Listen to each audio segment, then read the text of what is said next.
세상에서 하나님께서 가장 사랑하는 우리 남산은혜 성도 여러분, 하나님의 사랑을 받고 사는 저와 여러분들은 기적의 주인공된 줄로 믿습니다.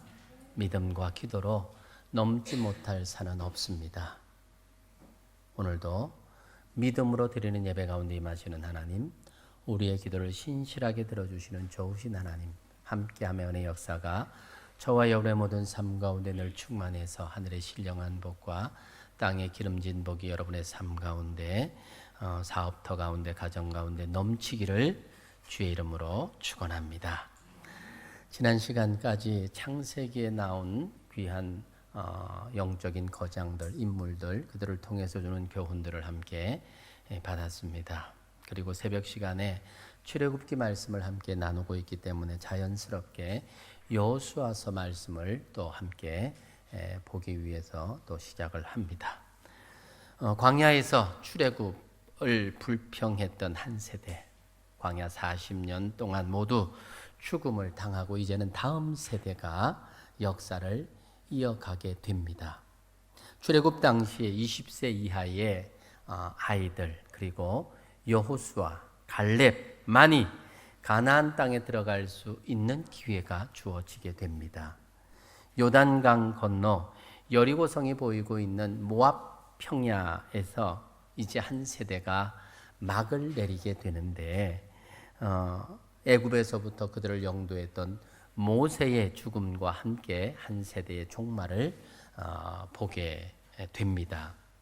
특히 모세를 이 수종들던 그런 여호수아의 마음, 그 누구보다도 아마 착잡했을 겁니다. 40년 동안 특출한 지도자였던 모세, 그의 지도력과 그리고 처세술을 익히 곁에서 보아왔습니다. 모세가 하나님과 직접 대면해서 일하는 그런 영적 감화력도 보았습니다. 그런데 이제는 그 지도자가 죽은 겁니다. 큰 의지가 되었고 산맥과도 같은 그런 선생님이 죽고 나서 이제 본문은 그 슬픔에 잠겨 있는 그 여호수아를 하나님께서 찾아가셔서 모세의 뒤를 이어서 이스라엘의 지도자로 세우고 있는 바로 그 장면, 바로 그것이 여호수아 1장에 나오고 함께 읽었던 본문의 내용이지요. 여호수아는 이제 남은 백성들을 이끌고 가나안 땅으로 인도해야 했습니다. 모세와 함께 할 때에 이 이스라엘 백성들이 모세 지도자를 향해서 어떻게 행했던지를 능히 보아 알았기 때문에 그들을 이끌어간다는 것에 대한 부담감이 적지 않았을 겁니다. 뿐만 아니라 그렇게 인도하여 가나안 땅에 들어간다 할지라도 가나안 땅 안에는 이미 가나안의 7족속이 거기에서 살고 있습니다. 그러니까 그 땅을 차지하려고 하면 그 7족속과의 싸움에서 이기고 차지해야 하는 그런 일이 있었습니다. 여호수아가 어떤 사람입니까? 40년 전 이 가나안 땅을 정탐하고 돌아와서 그들은 우리의 밥입니다 라고 말했던 사람이 여호수아입니다. 하지만 막상 지도자가 되어서 그 일을 감당해야 되는데 그것이 녹록지 않다는 것을 그도 충분히 알았을 것입니다. 더 이상 40년 전에 젊음과 패기가 있던 것도 아닙니다. 그가 섬기던 모세처럼 하나님을 대면해서 일할 만큼 영적인 특출함이 있는 것도 아니라는 것을 누구보다 자신이 잘 알고 있습니다. 그러니까 여호수아의 마음에는 두려움이 있습니다. 부담감이 큽니다. 어떻게 감당해야 될지에 대한 정말 그의 마음을 짓누르고 어깨를 짓누르는 이 무게들이 적지 않았을 것이라고 충분히 짐작할 수가 있지요. 그러한 여호수아를 하나님이 찾아오셔서 하신 말씀이 오늘 본문의 내용인데요. 거기에 보면 반복해서 표현되고 있는 말이 있습니다. 뭡니까? 두려워하지 말라, 놀라지 말라, 담대하라, 강해라 하는 말이요. 3번 내지는 4번이 계속 반복해서 그 말씀을 하고 있습니다. 그가 여호수아가 강하고 담대한 마음을 가지고 자신감이 차 있다면 이런 말을 할 필요가 없었겠지요. 그런데 지금 여호수아의 마음 상태가 어떠하고 그 형편이 어떠한지 이 하나님께서 여호수아에게 반복해서 하는 이 말을 통해서 충분히 짐작할 수가 있습니다. 의기소침해 있고 마음의 큰 부담감과 짓누름과 두려움과 또 미래에 대한 그 여러 가지 엄습하는 그 두려움들이 그의 마음을 사로잡고 있으니 정말 도망하고 싶지만 도망할 수도 없는, 이러지도 못하고 저러지 못하는 그런 상황에서의 여호수아의 그 형편, 이것을 바로 오늘 본문 이 말씀에서 한마디로 하나님의 이 권면을 통해서 확인하게 됩니다. 두려워하지 말아라, 강해라, 담대하라. 이것은 다르게 말하면 여호수아의 현재 상태를 대변하는 말이라 할 수 있습니다. 그의 심적 상태가 어떠한지를 충분히 추론할 만한 그런 말이라고 볼 수가 있지요. 그러한 여호수아를 오늘 하나님께서 찾아가십니다. 그리고는 말씀하십니다. 1절 말씀 우리 같이 한번 읽도록 하겠습니다. 시작. 여호와의 종 모세가 죽은 후에 여호와께서 모세의 수종자 눈의 아들 여호수아에게 말씀하여 이르시되, 모세가 죽은 후에 지금 하나님께서 여호수아를 찾아오십니다.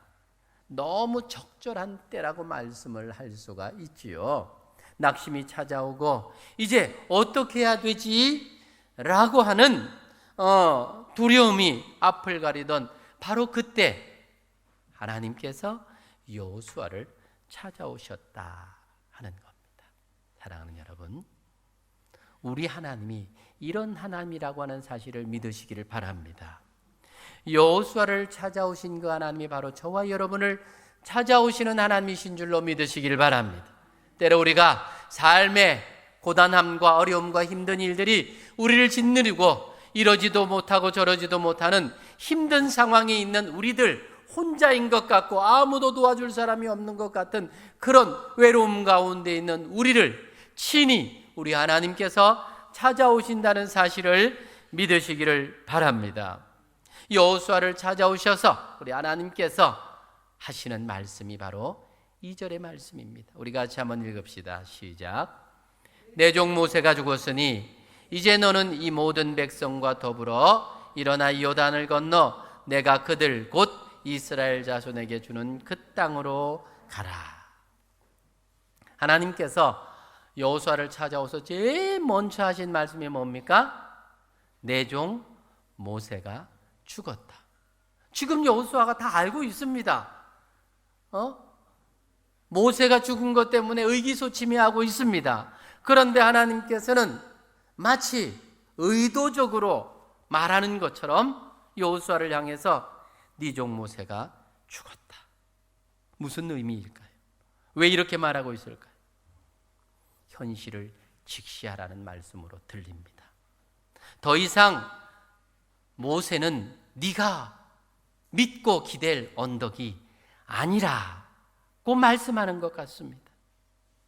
더 이상 모세에게 어떤 미련이나 기대를 갖지 말라, 그렇게 말하는 음성으로 들립니다. 죽었다는 것이 무엇입니까? 더 이상 어떤 영향력도 끼칠 수 없는 상태가 되었다. 이제는 너와는 상관없는 사람이 되었다. 지금 그 말씀을 하시면서 이어서 어떤 의미입니까? 이제 네가 홀로서기 해야 할 시간이다. 지금 그 말씀을 하시는 것이지요. 슬픔의 자리에서, 낭망의 자리에서 언제까지 머물러 앉아 있을 것이 아니라 일어서야 할 시간이다. 지금 그 말씀을 하는 거지요. 약속의 땅을 성취하려고 하면 이제는 일어나 걸어가야 한다. 그 말씀을 하시는 거지요. 네 종 모세가 죽었으니 이제 너는 이 모든 백성과 더불어 모세가 했던 그 역할을 네가 함으로 말미암아 이 요단을 건너 내가 그들 곧 이스라엘 자손에게 주는 그 땅으로 가라. 그렇게 말하고 있습니다. 약속하신 그 땅을 성취하려면 이제는 전진해서 가야만 했습니다. 지금 여호수아가 가야 할 땅은 이미 가나안 땅에 정착하고 있는 이방 가나안 7족속이 있는 그 땅입니다. 전쟁을 통해서 성취해야 할 그 땅입니다. 여호수아로서는 위축될 수밖에 없는 상황이지요. 그때 적절하게 하나님께서 여호수아를 찾아오신 거예요. 찾아오신 하나님께서 그에게 하시는 말씀 가운데 우리가 좀 더 눈여겨보아야 할 아주 중요한 말씀이 있는데요. 5절 말씀입니다. 우리 같이 한번 읽도록 하겠습니다. 시작. 너의 평생에 너를 능히 대적할 자가 없으리니 내가 모세와 함께 있었던 것 같이 너와 함께 있을 것임이니라. 내가 너를 떠나지 아니하며 버리지 아니하리라.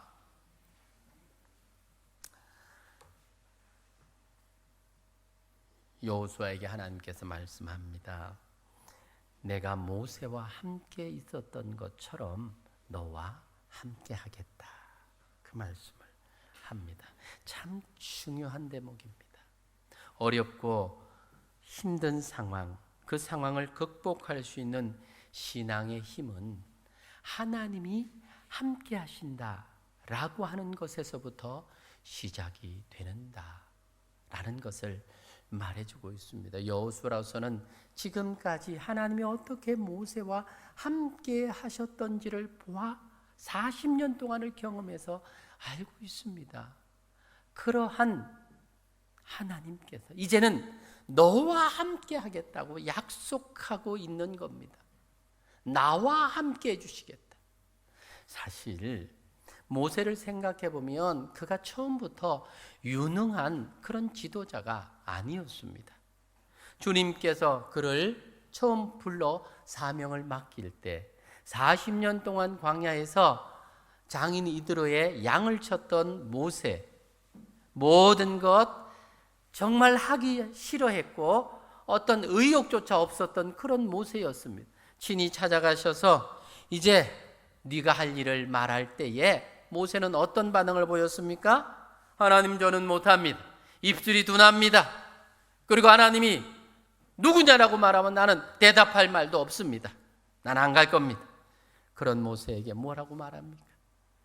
여호와께서 이러시되 누가 사람의 입을 지었느냐? 누가 벙어리나 귀머거리나 눈 밝은 자나 소경이 되게 하였느냐? 나 여호와가 아니냐? 이제 가라. 내가 너의 입과 함께 있어 말을 가르치리라. 그렇게까지 말했는데도 못 갑니다 할 때 하나님은 네 형 아론이 있지 않느냐? 너와 함께 보내주겠다. 그렇게 하면서 가까스로 모세를 격려해서 그렇게 애굽으로 보냈던, 그렇게 보냄을 받았던 모세이지 않습니까? 하나님이 함께 하시겠다고 말씀하시면서 그의 걸음을 재촉했었습니다. 예수님의 11제자도 그랬습니다. 주님께서 승천하시면서 한 명 떠난 11명의 제자들을 두고 뭐라고 말합니까? 너희는 가서 모든 족속으로 제자를 삼아라. 제자들은요, 팔레스타인을 벗어난 적이 없는 사람들입니다. 어쩌면 예수님의 이 말이 얼마나 암담한 말이었겠습니까? 아마 그들은 서로 얼굴을 보면서 그래 말했을 겁니다. 우리가 어떻게 이 일을 감당할 수 있겠는가? 그때 주님께서 그들에게 하셨던 약속의 말씀이 무엇입니까? 마태복음 28장 19절. 볼지어다 내가 세상 끝날까지 너희와 항상 함께 있으리라. 그렇습니다. 함께 하신다는 약속 때문에 제자들은 용기를 얻고 그 사명을 감당할 수 있었던 거지요. 사도 바울은 어떻습니까? 그가 복음을 전할 때 숱한 반대와 적들이 있었습니다. 심지어는 그가 죽기까지는 밥도 먹지 않겠다고 사도 바울 제거 결사대가 40명이나 그렇게 호시탐탐 그의 생명을 노렸습니다. 아마 인간이었기에 바울도 두려움이 있었겠지요. 그때 주님께서 나타나셔서 바울에게 무엇이라고 말씀하셨습니까? 두려워하지 말며 잠잠하지 말고 말하라. 너와 함께 있음에. 함께 있겠다. 내가 너와 함께 하겠다. 너 혼자가 아니다. 내가 너와 함께 하겠다. 사랑하는 여러분, 우리가 믿는 하나님은 지금도 저와 여러분과 함께하는 하나님이신 줄로 믿으시기를 바랍니다. 신앙이라고 하는 것이 뭡니까? 하나님이 함께함을 믿는 것입니다. 따라합시다. 신앙은 하나님이 나와 함께함을 믿는 것이다. 하나님은 저 멀리 하늘에 계신 분이 아닙니다. 저 멀리 바다 건너 계신 분이 아닙니다.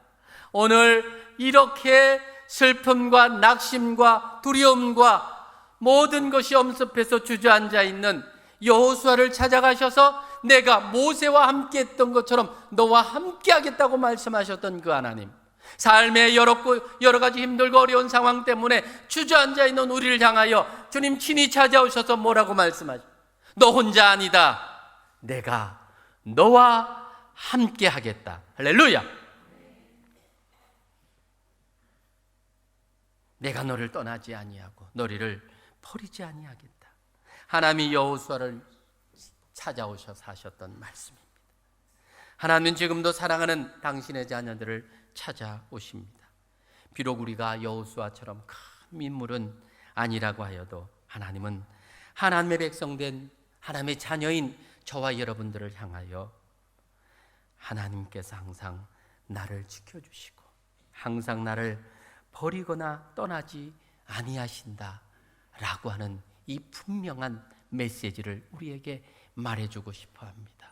바로 그것이 여호수아를 찾아오신 하나님이 주는 분명한 메시지입니다. 이러한 믿음을 가지고 살아갈 때에 우리 앞에 어떤 장애물이 있어도 함께 하시는 그 하나님과 함께 헤쳐나갈 수 있으리라고 믿습니다. 신앙은 하나님이 우리와 함께함을 믿는 것입니다. 혹 우리 가운데 어려움을 당하는 성도가 있습니까? 사랑하는 여러분, 여러분 결코 혼자가 아닙니다.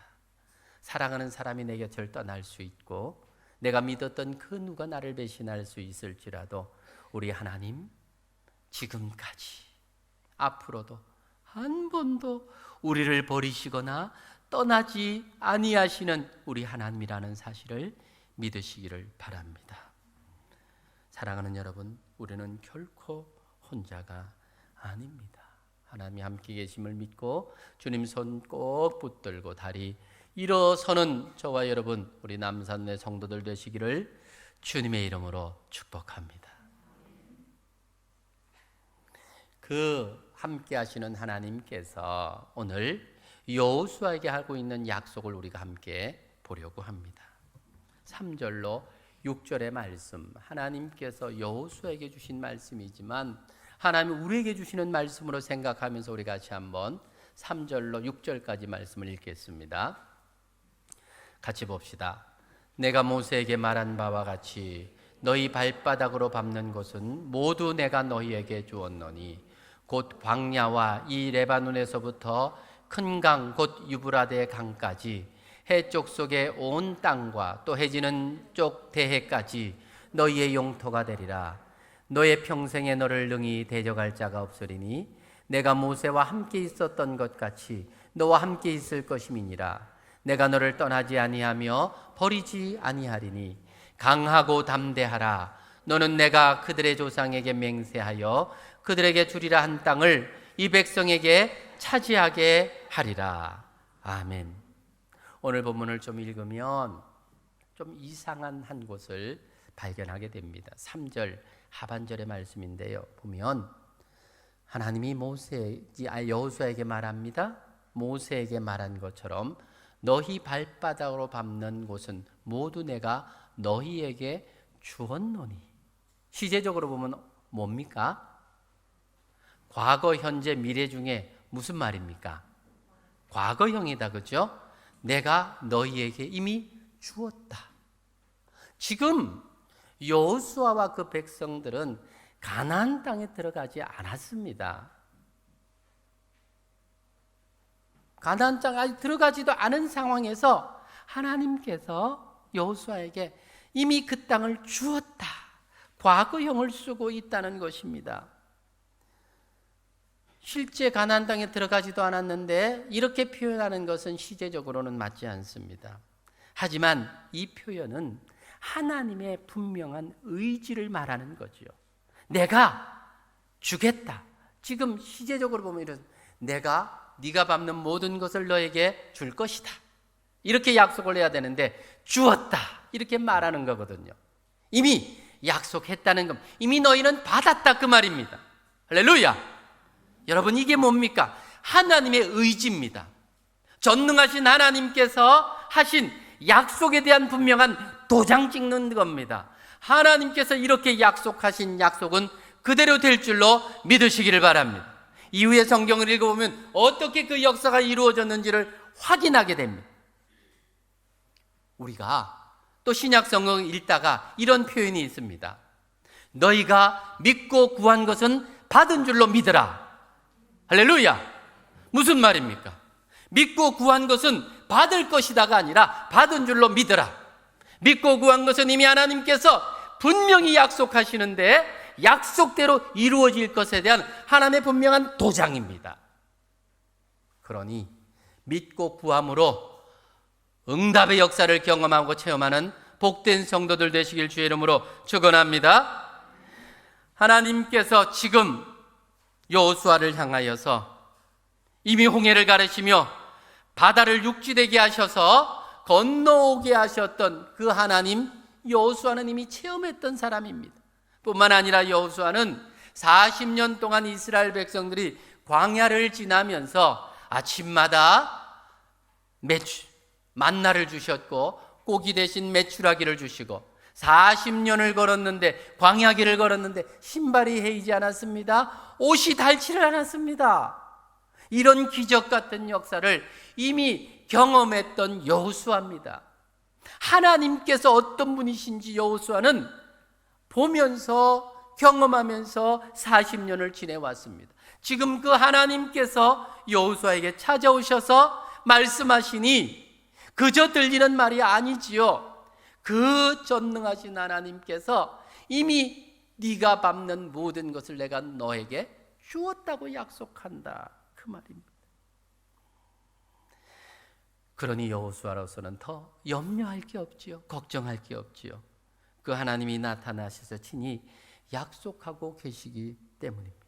사랑하는 여러분, 참 신앙은 하나님이 어떤 분이신지를 아는 데서 사실은 시작이 된다 해도 과언이 아닙니다.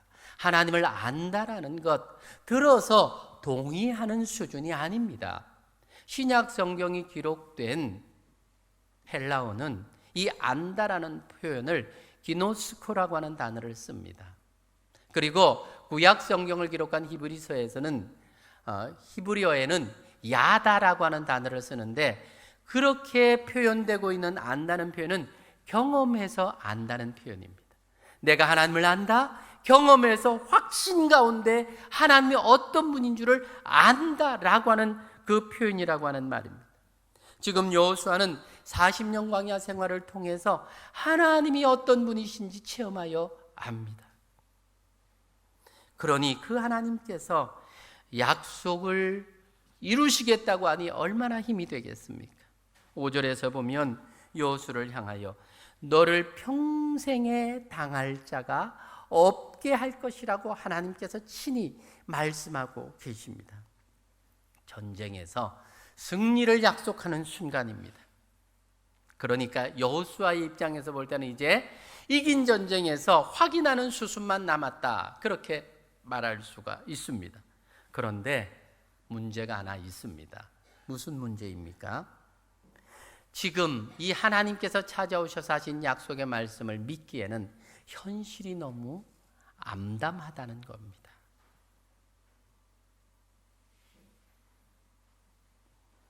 지도자 모세는 죽었습니다. 모세에 비해서 자신은 너무 부족합니다. 경륜도 없습니다.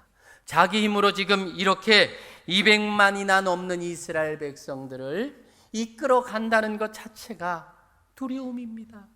왜냐하면 모세를 향하여 대적했던 그 백성들의 모습을 보지 않습니까? 조금만한 문제가 생겨도 모세를 대적하면서 애굽을 그리워하면서 모세에게 이 반기를 들었던 그 백성들의 모습을 여호수아는 곁에서 너무나 많이 보아왔습니다. 그러니 그들을 이끌어간다는 것이 얼마나 힘든지를 알고 있습니다. 어디 그것뿐입니까? 가나안 땅에 들어가려고 하면 지금 눈앞에 보이는 이 넘실대는 요단강을 건너가야 합니다. 그런데 그 요단강물이 자신들을 삼킬 것 같습니다. 건너가면 끝이 아니지요. 거기에 살고 있는 가나안 7족속 아낙 자손과 같이 강대한 그들을 전쟁을 치루어서 쫓아내고 멸하고 이겨야 차지할 수 있는 그 땅입니다. 싸우면 이기게 하신다라고 하는 약속은 분명히 받았는데 싸울 용기가 날만하지 않다는 것이지요.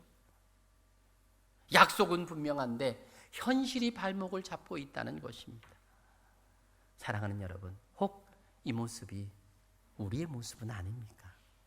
예수님은 믿고 믿음으로 살면 분명히 승리가 약속된다는 거 알고 있는데 현실은 믿음으로 사는 것을 쉽게 용납하지 않는다는 사실입니다.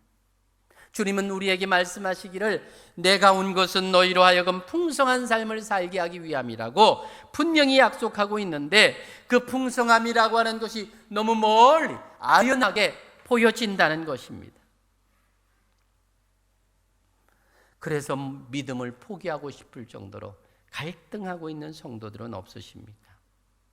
그렇다면 다시 하나님 말씀 앞에 서시기를 바랍니다.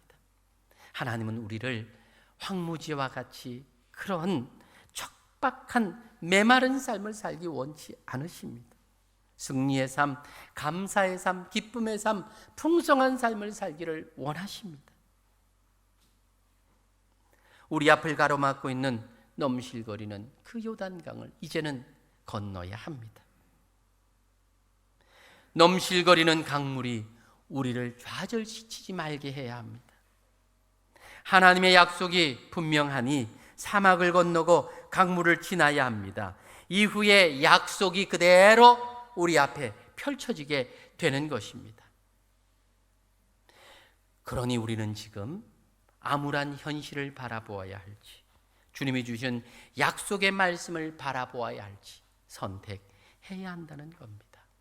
예수님의 수제자였던 베드로를 보십시다. 그가 배를 타고 바다를 건너갈 때에 큰 풍랑을 만났습니다. 죽을 듯 큰 강풍이었습니다. 근데 마침 힘겹게 노를 젓고 있는데 누군가 말합니다. 저기 예수님이 오십니다. 유령처럼 예수님이 바다 위를 걸어서 그들이 있는 배로 오고 있었습니다. 베드로가 보니 예수님입니다.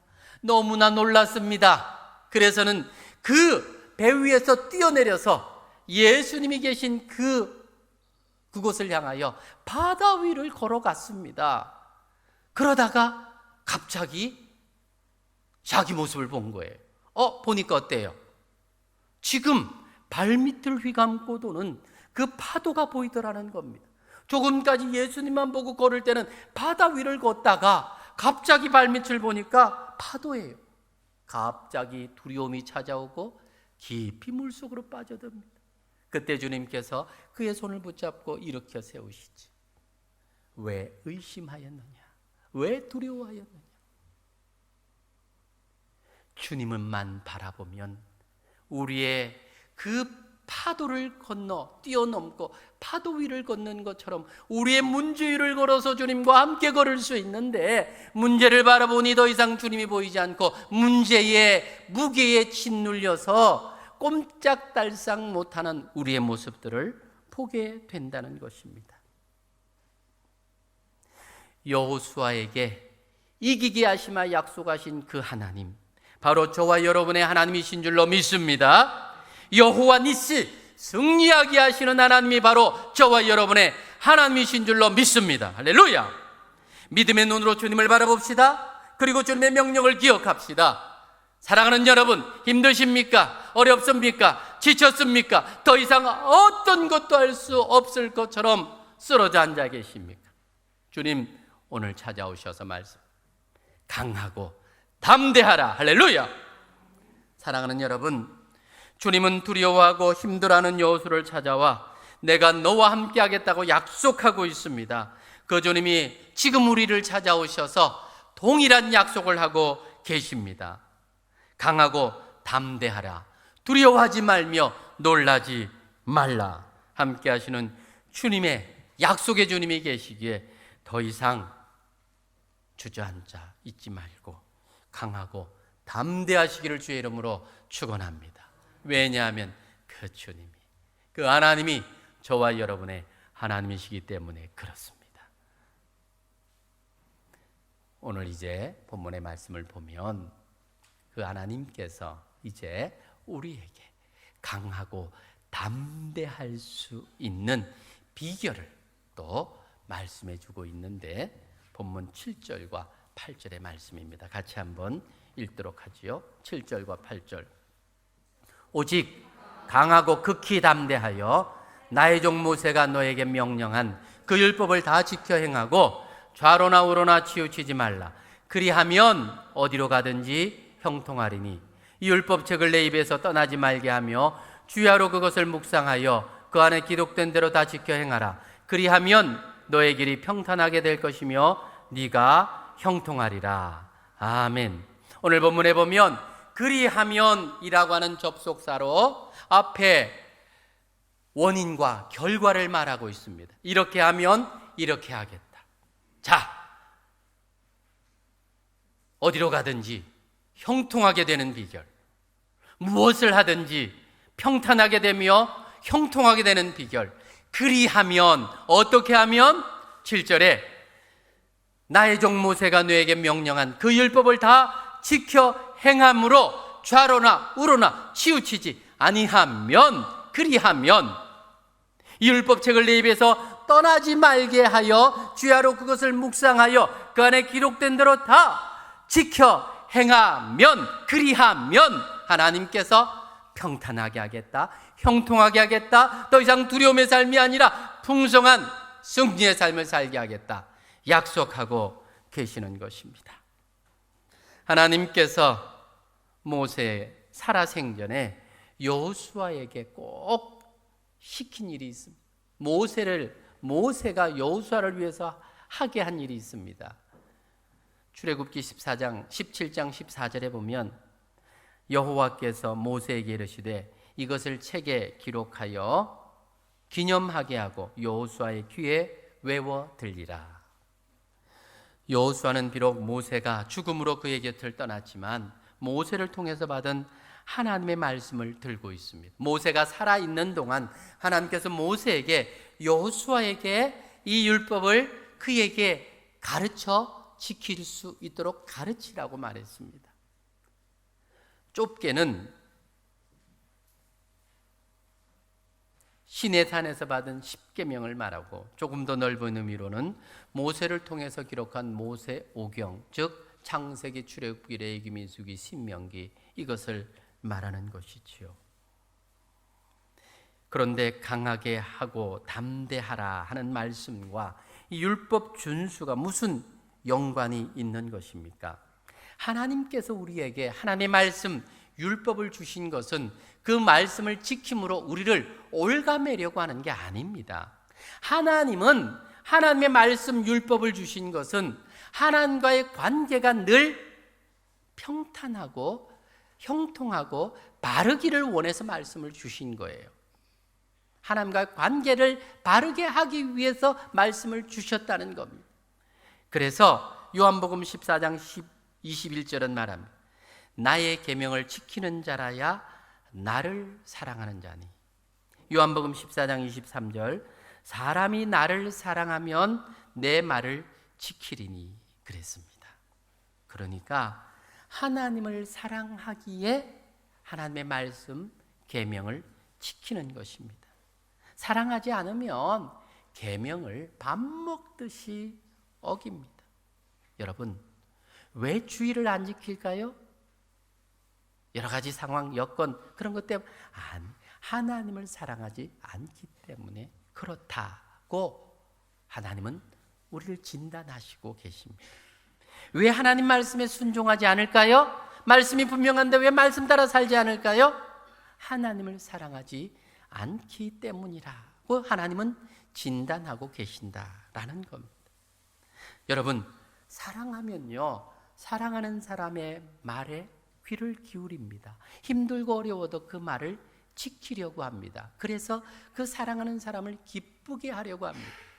남편이 혹은 아내가 뭔가 요구하는 사항이 있을 때 그것이 내가 행하기에는 좀 힘들어도 왜 그것을 지키려고 합니까? 왜 그것을 해주려고 합니까?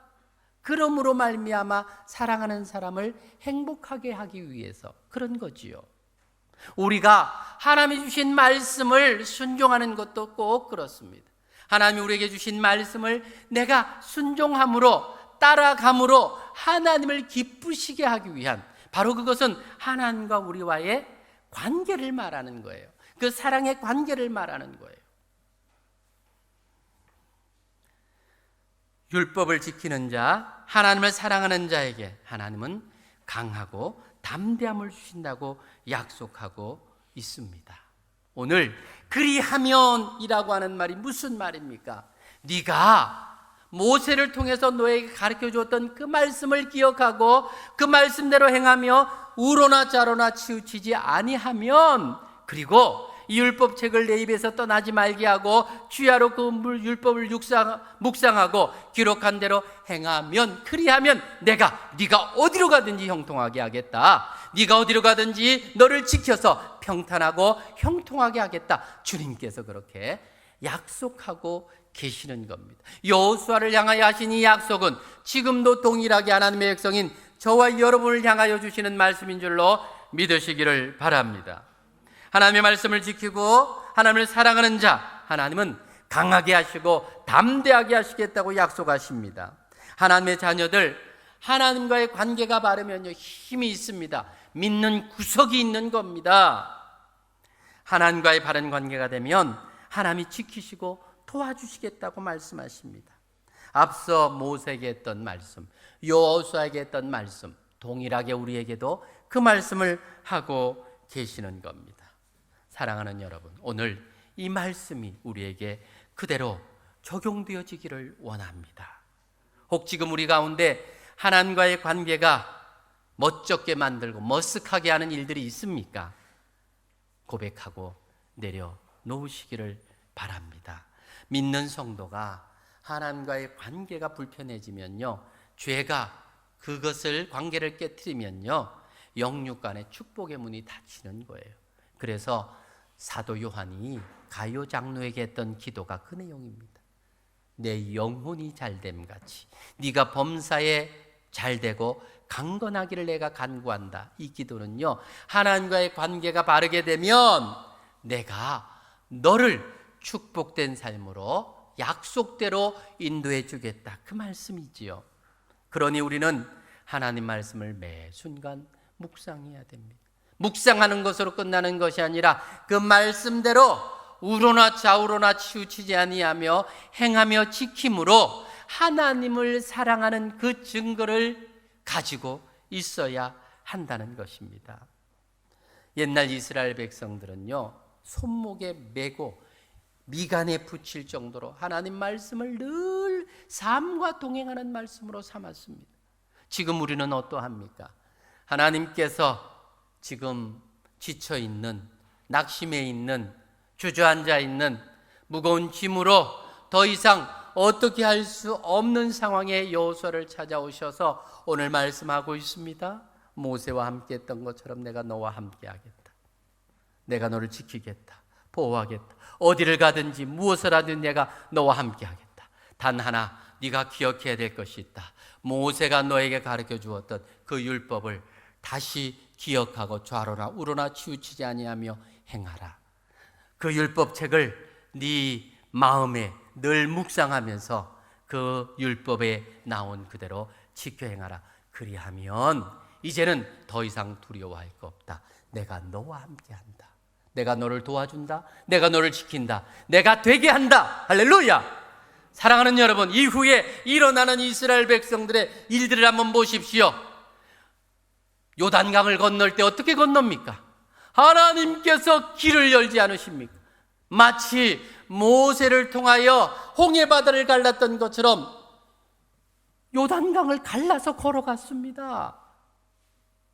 여리고성을 어떻게 무너뜨렸습니까? 그들이 한 건 아무것도 없어요. 말씀 따라 말씀 행하는 대로 그저 몇 바퀴 도니까 우르르 무너지더라는 겁니다. 그들이 한 게 뭐가 있습니까?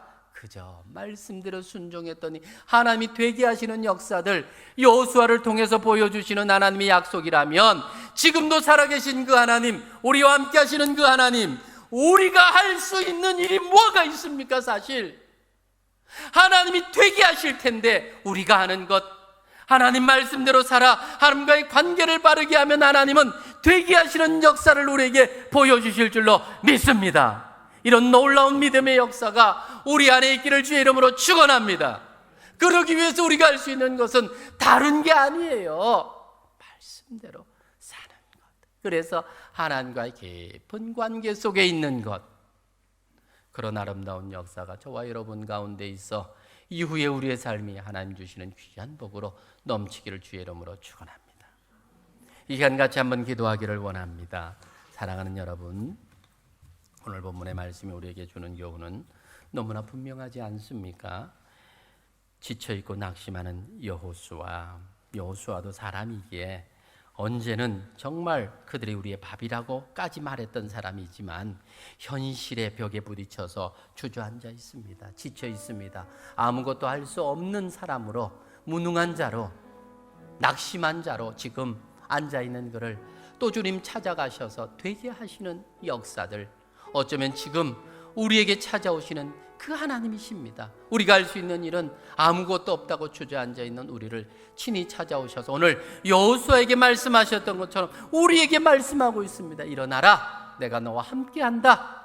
더 이상 두려워하지 말라, 놀라지 말아라. 네가 할 수 있는 것은 내가 대신해 줄 것이고 네가 하는 것은 나와의 관계를 바르게 하자. 내가 너에게 준 계명들, 말씀들이 있지 않느냐? 기억해라. 말씀대로 살아보아라. 그러면 어떻게 내가 너와 함께하는지 네가 경험하게 될 것이다. 지금 그렇게 말씀하고 계십니다. 주시는 말씀 기억하며 우리 시간 잠시 한번 각자의 말씀으로 받고 기도하기를 원합니다. 기도합시다.